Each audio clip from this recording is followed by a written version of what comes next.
Every team, every topic, everywhere. This is Believe.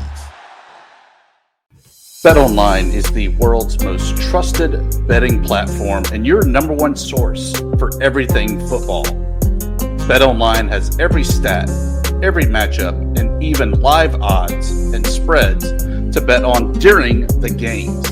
Think you know your stuff? Get in on our $200,000 mega contest and pick 5 games against the spread every week for your chance at weekly prizes and a share of $200,000. When the game's over, head on over to our online casino and get in on a game of blackjack or poker or unwind on one of our over 150 slot games. Head over to the website today to get in on the action. Bet online. The game starts here.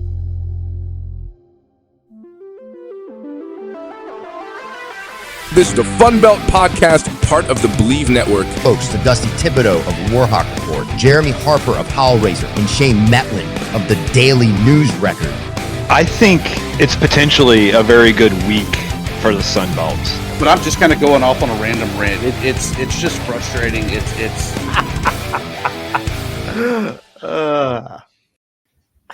Jeremy. Yes. Do you remember back when we decided that we were going to add a third leg to the tripod of the Fun Belt Podcast? Yes. We had a third leg. And that from the East. Yeah.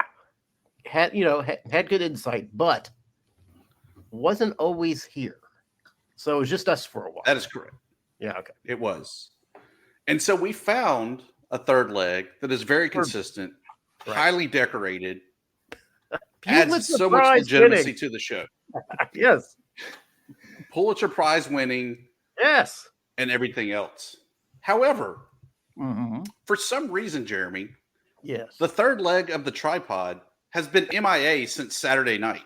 There have been no messages from this mystery person. There's been no text messages, no phone calls. Ghosted. I did not get any DMs. I mean, not a damn thing, Jeremy. What happened to this third leg? I don't know. Something horrible must have happened, right? Something terrible, probably something unexpected. I think so. Shane? Yeah. How do you do, sir? How's it going? I'm just checking my DMs, make sure that they went through, because I remembered being in communication with people, and I realize that sometimes it's hard to spell my name. I get it, Shane. I completely understand that. It is difficult to spell Thibodeaux. Yeah. I know how my week has been since Saturday night. Yep. Not getting to bed till 1:30 in the morning. Oh, wow. Because I didn't even know how to write this game recap. I sat there just staring at my screen going, in classic Ricky Bobby, I don't know what to do with my hands. And I really didn't. So, Shane, please fill us in on the other side of this, and I will continue to bask on the backside of you telling us about JMU's fall from grace Saturday night in Malone Stadium. I was also up till like 2:30 in the morning because waiting for to get the video of the press conference and everything. I don't think they sent it till I got on the plane. So I feel you there. Otherwise, I think you are a lot more emotionally invested in this than I am. Let me tell you something. I have no idea how Shane feels, Tibbs, because I haven't felt what he has felt since like 2005.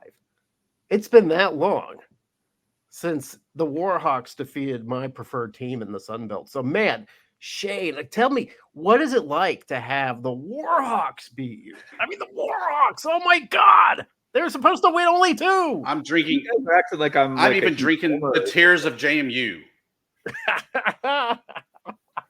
We need to get an actual JMU fan on here. Wow. You have severed your emotions. I get that. You're a member of the press. Dispassionate. You're just reporting on the facts. That's true. That's absolutely true, Tibbs. But Tibbs, why don't you describe Was it joy? Because what a game. I mean, it was a slobber knocker of defense, right? It's the way the Warhawks have been all this year. I mean, there's still the offense is MIA. I mean, Ahmad Hardy had the great run in that contest, but the true difference was the somehow blessing of a muffed punt that turned into an 82-yard fumble recovery for the scoop and score. And that was the real difference of the game, because from that point, that's when the Warhawks had the lead, didn't look back. JMU was able to cut it to 14-13, but that was really it. And so I think that if nothing else, that game showcased just how good this ULM defense is, that they're able to keep one of the more explosive offenses of the league in check. I do still have concerns, even going forward, as we talk about a future game for the future episode. I still have concerns about, as much as I talked with Scott Watkins and everyone else from Southern Miss, whether or not this ULM offense will be able to move the ball or do anything against Southern Miss. Even the offense it's getting better, and I don't want to lay blame on any one component or the other. It's not the receivers, it's not the running backs, not the line, not the quarterback. I feel like all the pieces are there. It's just not clicking yet. Yeah, you got to score all that to still say, Shane, I did think of you Saturday night, though, while I was staring at my screen going, man, I'm glad I'm on this side of it. Shane, what happened? Well, a couple things. Okay. Well, let's go back to the little bonus episode Tibbs and I did. One of us came a lot closer to predicting how that game was going to go than the other one. Oh, the Tibbs said it was going to be a massive blowout. He had no hope for the Warhawks. That is not a true story. I said it's either the JMU blows their doors off or ULM wins an absolute squeaker, I think was my exact quote. Maybe. I predicted 28-13, which if JMU goes in and scores after that muffed punt, yeah, it's probably what the final score ends up being, as opposed to, giving up the touchdown on the fumble.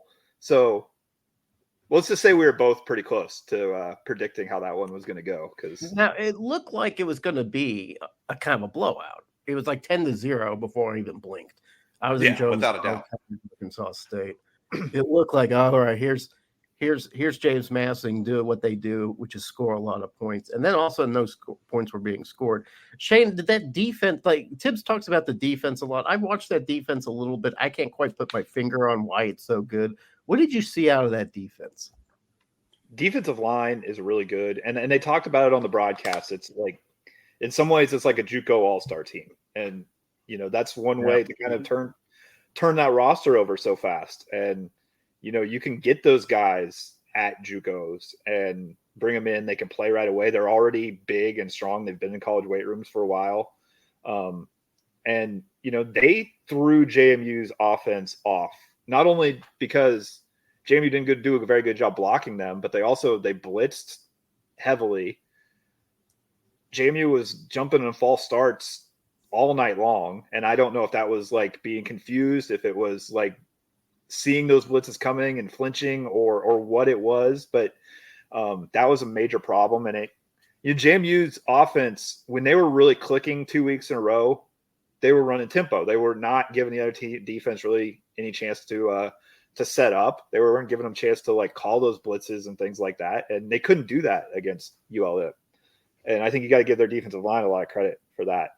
And to go back to Tibbs' talk a little bit ago about the ULM offense, I wouldn't worry as much. That quarterback switch was easily the right move. Like, I think that's evident now at this point. And the thing that really, really impressed me about Brian Vincent and stuff is like, they're not great at quarterback yet. I mean, but what are they doing? They're getting him out of the pocket.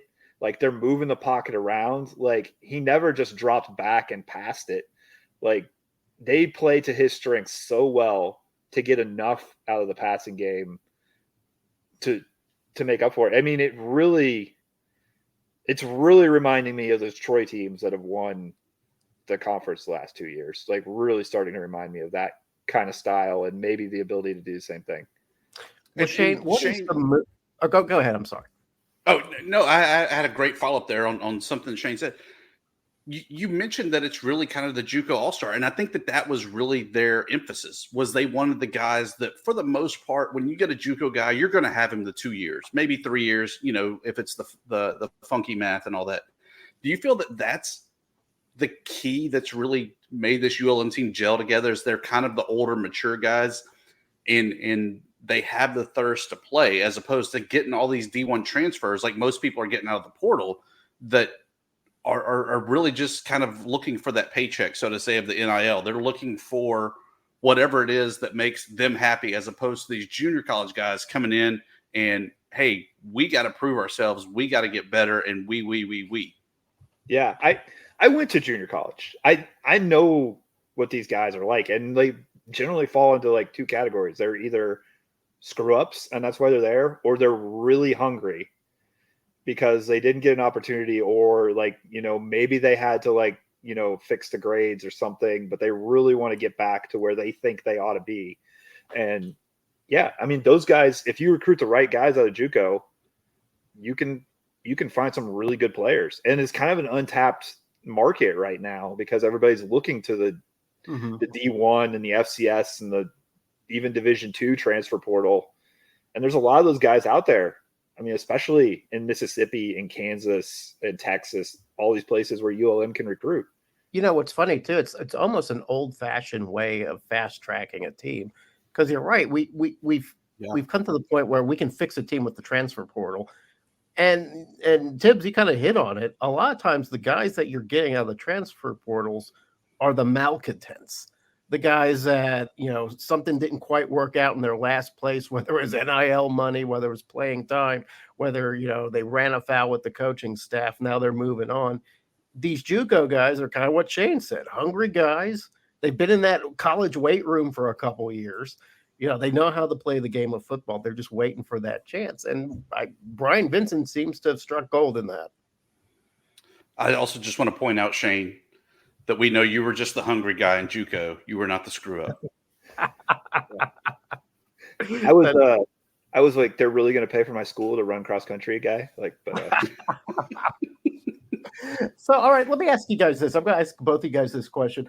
Ask Tibbs the question. What is the mood amongst Warhawk fans now? They come into the season with, I think Shane and I chortled quite merrily over this. 1.5 games they were supposed to win. We struggled to find what would be that second win. Now they have 4 wins. They're 4-1. They're atop the Sun Belt West. What's the mood amongst the fans? As I said in another show, and I give a shout out to the great Sean Fox of the Monroe ESPN affiliate, I think Warhawk fans have PTSD. Every time in the past that they've started buying in and wanting to believe in this program, that it just goes to hell in a handbasket. And I think that people are buying in out of the words that Bryant Vincent's really started selling this program, that John Hartwell, the AD, has started selling the program again that way, that people are cautiously optimistic and maybe kind of at an arm's distance, kind of starting to buy in a little bit more on this program. It also helps that you have that big win off of James Madison last week, and then it's homecoming. So you have all this hype coming in with another home game and an opponent that, at least on paper, you should be able to pretty handily beat, to kind of reiterate that, hey, maybe the Warhawks are for real. Like to see 20,000 people show up to a ULM game. That would be cool. Shane, well, according to James Madison, there were 20 people there. All right, let's go back to James Madison a little bit. This is a damaging game, not just for James Madison, but maybe for the Sun Belt itself.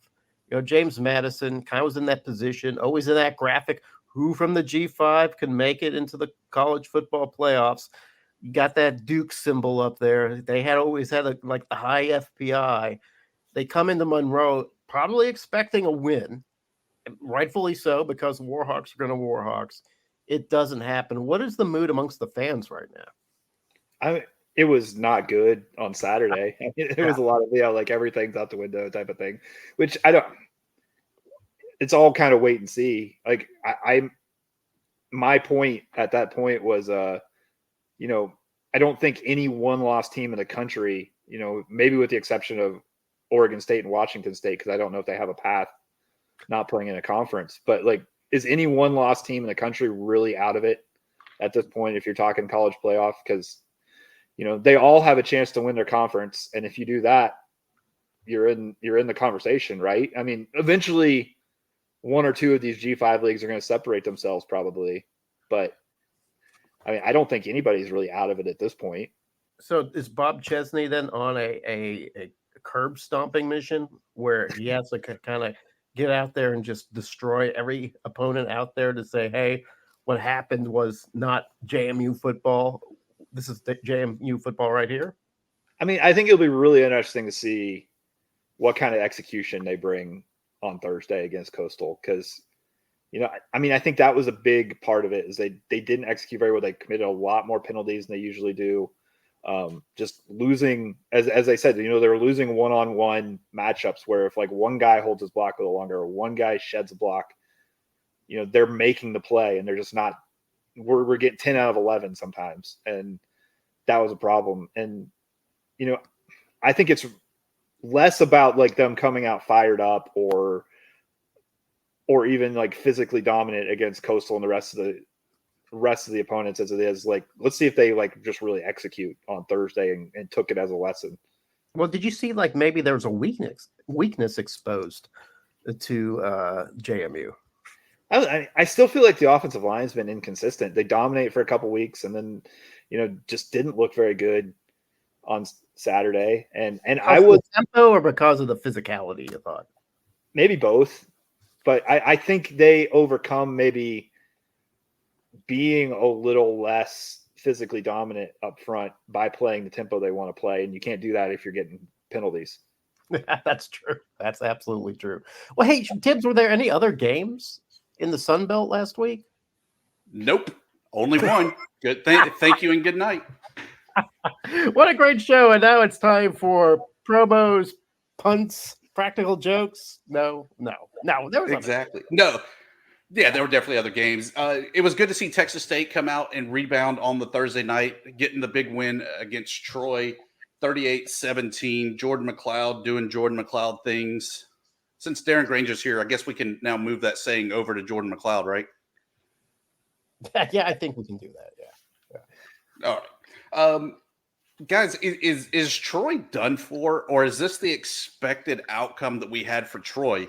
Thinking that, you know, they lost a lot of talent. They're going to rebuild, but this just wasn't going to be their year. You know, I thought a lot of people pointed out at the beginning of the year.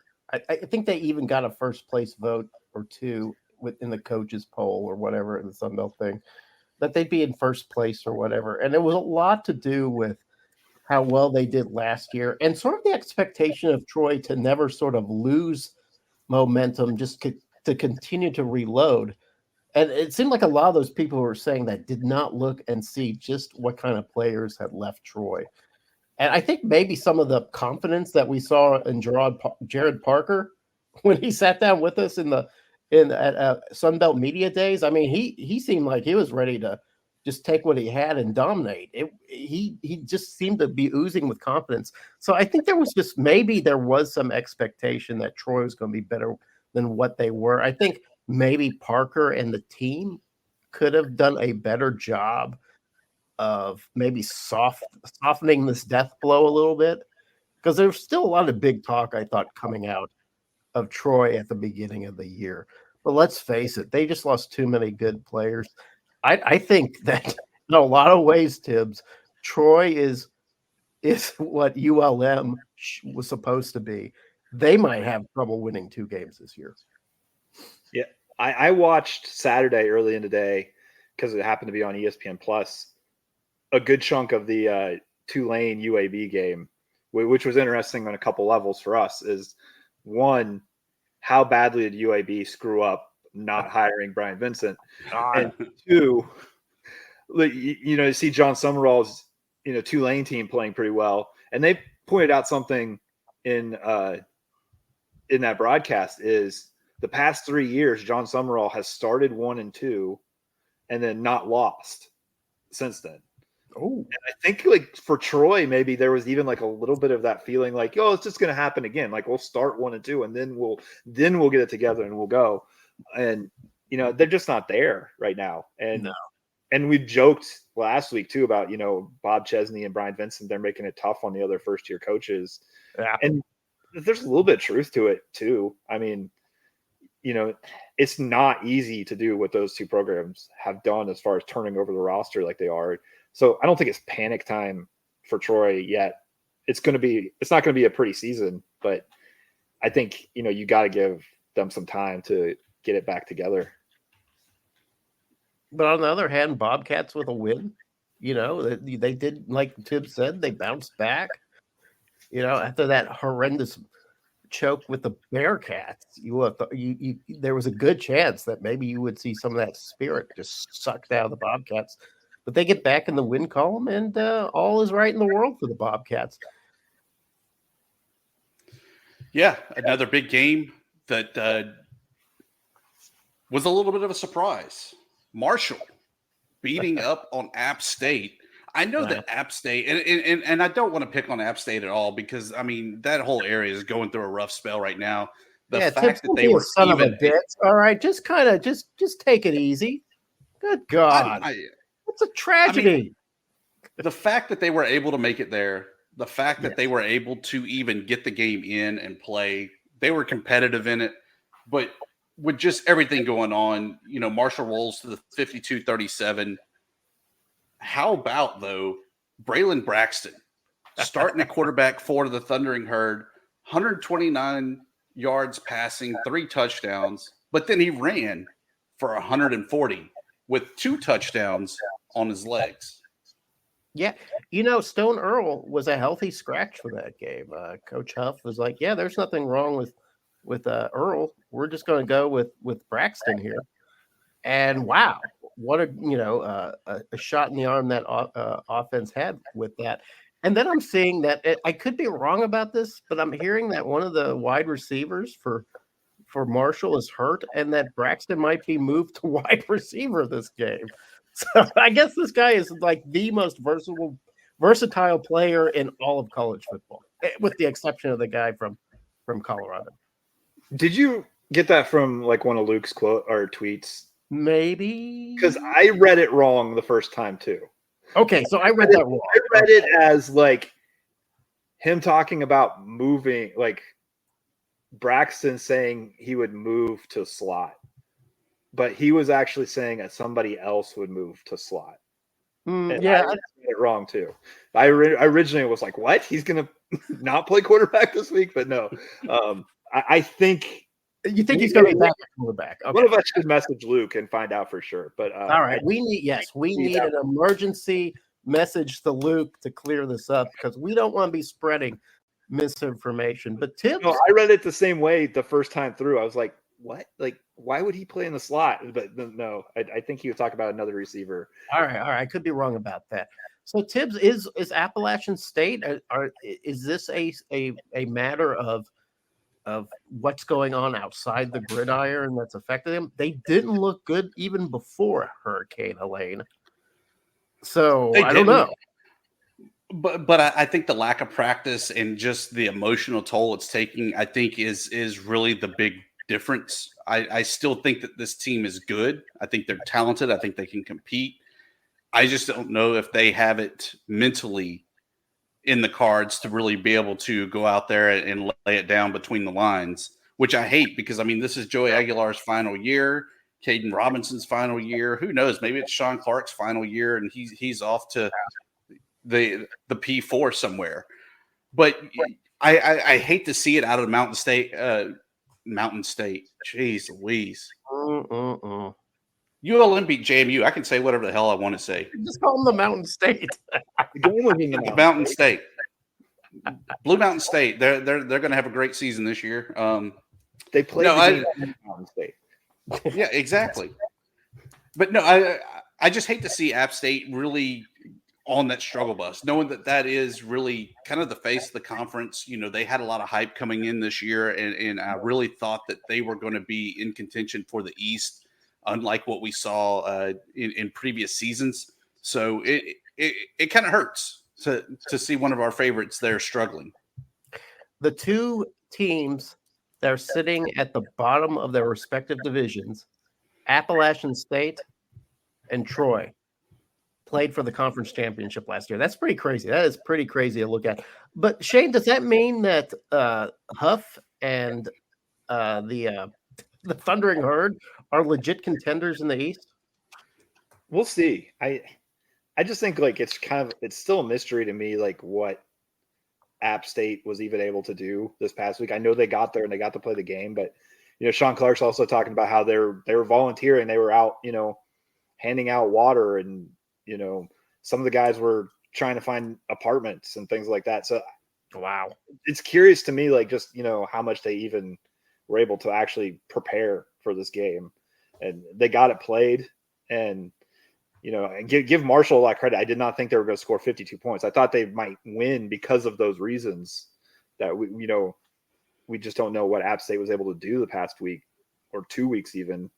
But yeah, like I don't know about Marshall yet. We'll see. I think the quarterback switch was definitely a good move. And I'm unless he's moving back to wide receiver, Shane, in which case we don't even know. I'm interested to see if that's like a sign that that offense has finally figured out a way to put some points on the board.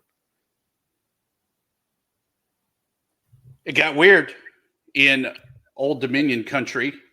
Actually, they were in Conway, but it was still America's weirdest team, Old Dominion, snatching defeat from the jaws of victory, falling to Coastal Carolina 45-37. No Wilson, though, at quarterback. Instead, they go with Colton Joseph. Not a bad debut. 262, 3 touchdowns and a pick. Ethan Vasco, though, he's got to be one of your top quarterback performers of the year. Another 300-yard game, 3 touchdowns. Guys, I think we were all wrong about Coastal Carolina. This team seems like they're pretty legit, and they're going to be contenders on that eastern side. Yeah, we're probably wrong about – I'm going to admit I'm probably wrong about Coastal Carolina. But look at what went on with ODU. We were talking just now about how Marshall made a quarterback change and got some instant offense. Look at ODU putting in the freshman. He didn't just throw for 3 touchdowns. He also ran one in. He totaled 4 touchdowns, which is something that we haven't seen out of ODU in a long time. So even though they lost that game, they might have found something to get them through the rest of the season. Yeah, and I mean, it was really like Tim Beck talked about this the other day too. It was really like a big momentum shift at the end of the first half. Like that, otherwise ODU kind of, played at least toe to toe, if not were outplaying Coastal for chunks of that game. But, Coastal gets 2 big touchdowns really late in the second quarter, goes to halftime with the lead, and they never give the lead back up. But I mean, it was a really competitive game. Yeah, and going back to Coastal, Tibbs, I mean, I think amongst the three of us, I was maybe the downest on Coastal. And maybe part of me still am. Part of me is like, I don't know if Coastal's for real or not. They get a really good game this week. We'll see about that. But that being said, Ethan Vasco, he's the real deal. The guy knows how to lead offenses down the field. The defense, maybe not always, maybe not as sharp as it used to be, not as big and as strong as it used to be in the trenches, still manages to get it done. They're 4-1. That's just a good team. Hats off to Tim Beck. I thought it was going to be a really down year for him. Jeremy, in the game that I saw, which first of all, I'm highly disappointed that your seats are in the upper deck of Centennial Bank Stadium. Okay. It's really a good yeah. B, it scares me that there's another one of you. That's my brother, Rick Steele. And C, what did you see out of the Red Wolves as they were able to down South Alabama, what was it, 18-16 in that game? Well, one, we saw a defense that we didn't think we had.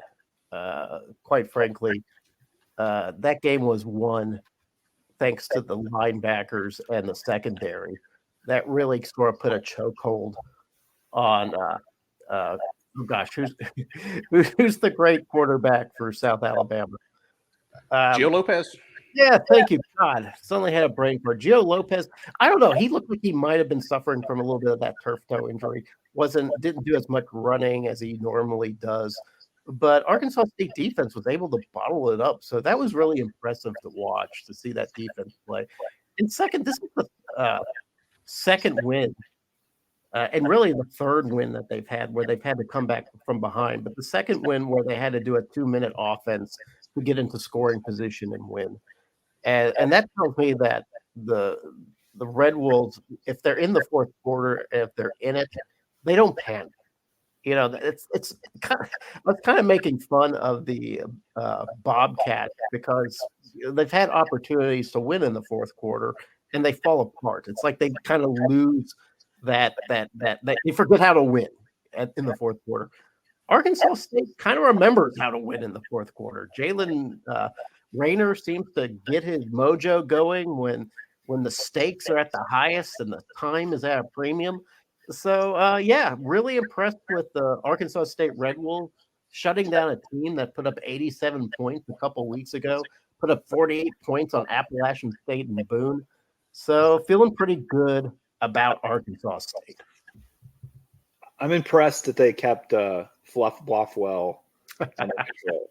I really thought he was kind of on the way to an all conference type of season, and which we need because we don't have Boogie Knight in the league anymore. So we need a guy whose name sounds like he was in Boogie Nights.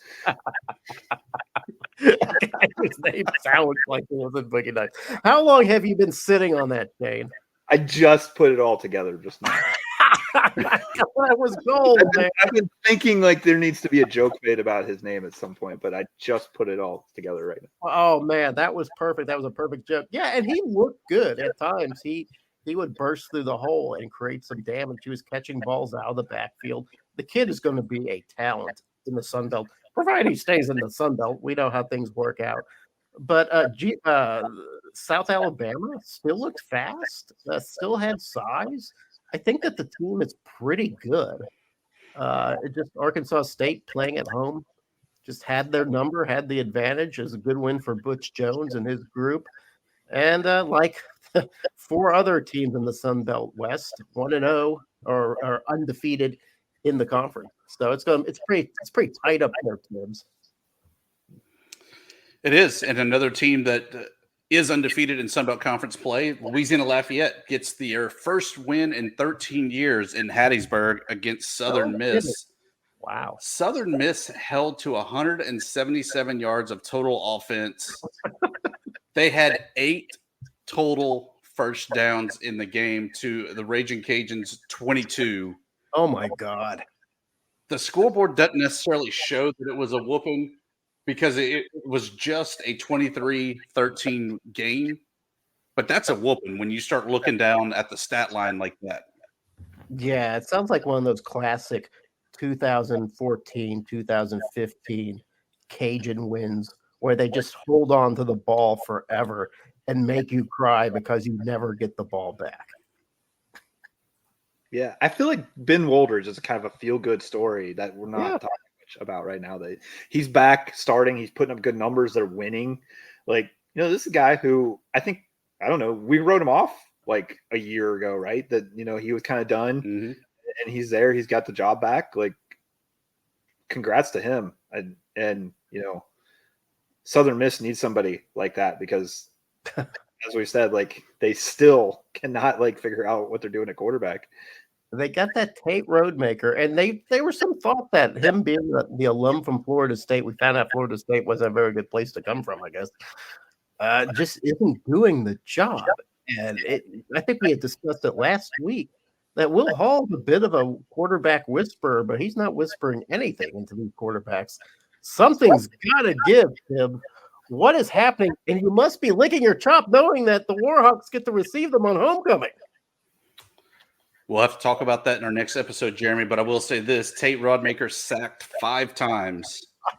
So he had 6 rushing attempts for negative 34 yards. He lost just about 6 yards every time he touched the ball on a rush. And I want to say one Cajun put up 4 of those sacks. I can't remember the Correct. name. Defensive player of the week. Yeah, okay, all right. I thought that was pretty crazy. That's a lot of sacks for one game. So that I feel like the Cajuns. That's another team, by the way, that I was a little down on. I was like, don't really see them making this big jump because I felt like they weren't that good last year. They seem pretty good, guys. I think that they're going to be a pretty damn good football team. So we know the Warhawks are the surprise of probably the Sun Belt, and especially on the West. Is there any other team that you're really kind of looking at going, man, I surely did not see that one coming? Like in terms of good or bad? Yeah. Okay. All right. I think we all agree that Appalachian State's a surprise. They just don't look that good. I'm not even talking about because of the hurricane, which they have every right to don't have their head in the game. Even beforehand, they looked really shaken. To see that they're not playing well is a little bit puzzling. I'm a little, who benefited more from Vanderbilt's win over Alabama than Georgia State, guys? I mean, it kind of was felt like, oh, well, you beat Vanderbilt. I mean, congratulations. Who doesn't beat Vanderbilt? And they go on to beat number 1 Alabama? Holy shit. Why isn't everybody not talking about this, Shane? I mean, about the Georgia State angle of it? Yeah. Because they still haven't wrapped their mind around Vanderbilt beating the Alabama part and enough to look at who else they played. Oh, Georgia State fans. Did you see that Vandy is raising money for their $100,000 fine by selling sections of the goalposts, game-used footballs, I think jerseys. A football, though, is $500, and like a section of the goalpost was like going for upwards of $1,200. Wow! I get it that it was a win over Alabama, but $1,200 for probably a 2-inch by 2-inch square of goalpost. I might just put it in some crypto or throw it to our friends at Bet Online and see what we can do. They went to Vandy. They've got the funds. Yeah. You would think somebody would say, hey, can you break a $200,000 bill? I mean, come on, it's the SEC. What's $100,000? And they have to raffle off chunks of junk to get those funds. I don't get it. Somebody else was getting ripped off that, Dibs. It's not me. I can assure you that. But I do usually get ripped off by everyone's plug promo and parting shots. Shane, please tell us about the DNR online. Oh, Shane. Parting shot is, you guys probably saw today, they released like the new dates for the transfer portal. Yes. For mainly for basketball and football. And the basketball one, I think it's okay. I mean, it's never going to be perfect. It's after the NCAA tournament started, so at least like the people who get in there, like most people's seasons are over by then. Makes a little sense, and you're probably not jumping out into the portal if your teams head to the Sweet 16. So that makes a little bit of sense.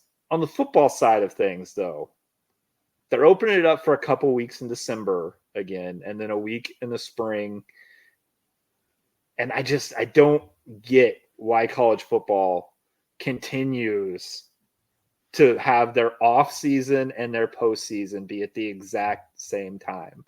Like it's like they want coaches and players to leave before their seasons are done. And the analogy that I made is like, if you look at the dates, it's from like, middle of December to December 20 something that the portal's open. And if you look at the dates and how they coincide with the college football playoff bracket, it's the same as if the NFL opened up free agency right before wild card weekend and closed it after the divisional round. And also everybody is a free agent because like they stopped doing contracts. Like it just doesn't make any sense to me, like that they want to do all of this at the same time. You got to have a postseason and then an off season if you want people to care about this sport, because we've already seen it happen time and time again. People don't feel like they can play in the postseason because they've got to make moves that's best for them and their careers and their families and everything else. Like, just push it back a month. I don't get it at all. Yeah. Why do you think they chose it then? Because it seemed like there was an obvious solution there, and they didn't take the obvious solution. Why would they not do that? What was the benefit of keeping it in December? I don't know. I mean, I guess, people want to be able to enroll at their next school, if they're a mid-year transfer. But I mean, I just saw something the other day. Memphis was talking, Penny Hardaway was talking about like, oh, they might still get another basketball player. It's October. School's been session. It's a month away. Yeah. We might get one more guy. They can do it, then like they can probably still get somebody in the school if they decide to enter the portal on January 2nd, right? Yeah, that's pretty crazy that he's already talking like that. See, that was a solid parting shot, Clibbs. You owe Shane an apology. I'm sorry that my team beat your team, Shane. I haven't done exclusively plugs in quite a while. That is very true, and we're damn proud of you for that. I'll go next. I'll give the Shane Mettlen special Warhawk report. We are breaking down this week's homecoming game, hoping to not fall for the rat trap of Southern Miss. It's previewed on warhawkreport.com. We also had a good members chat with athletic director John Hartwell. That summary coming up soon of what all is going on inside Warhawk athletics. So be sure to check it out, warhawkreport.com. Very Mettlen-like. Nice Nice job. All right. So does that mean I get to end the show with my ranting and raving? Of course. All right.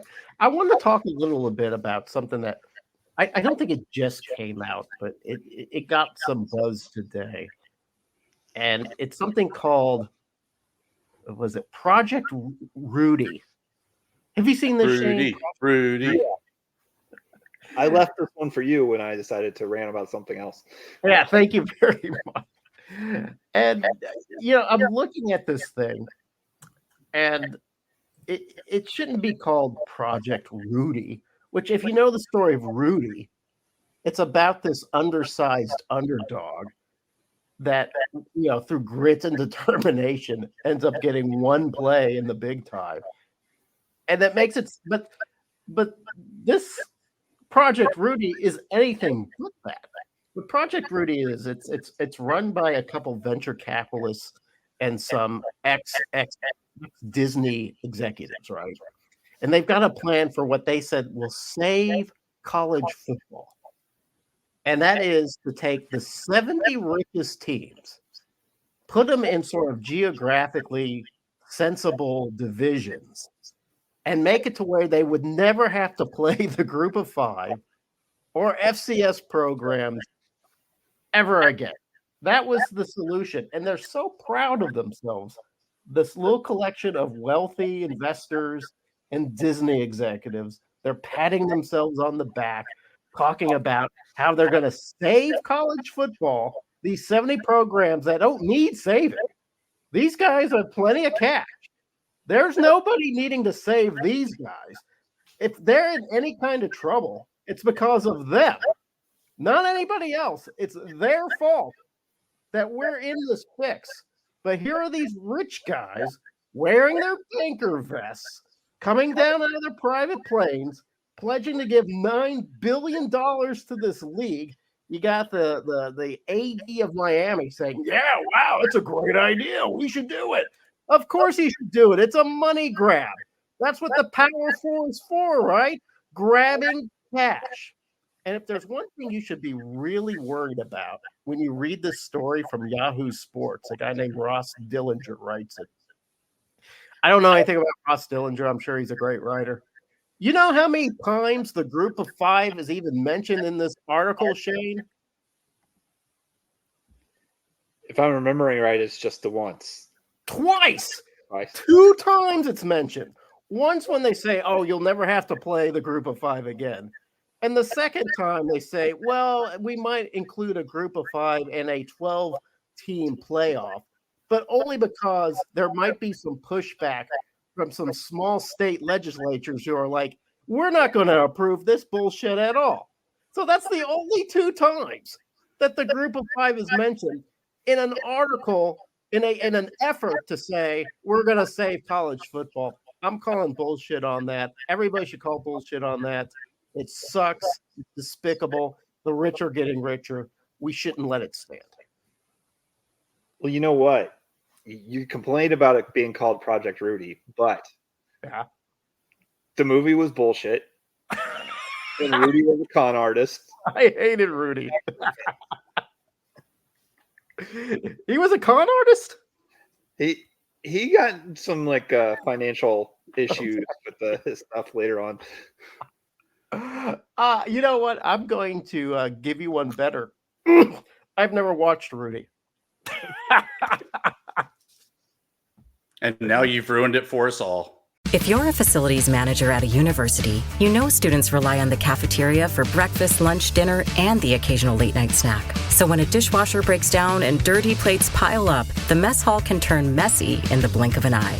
Enter Grainger. With over 1 million industrial-grade products and fast delivery, the product you need now is never far away. So you can turn that dishwasher back into a lean, clean washing machine. Call, click Grainger.com, or just stop by. Grainger, for the ones who get it done.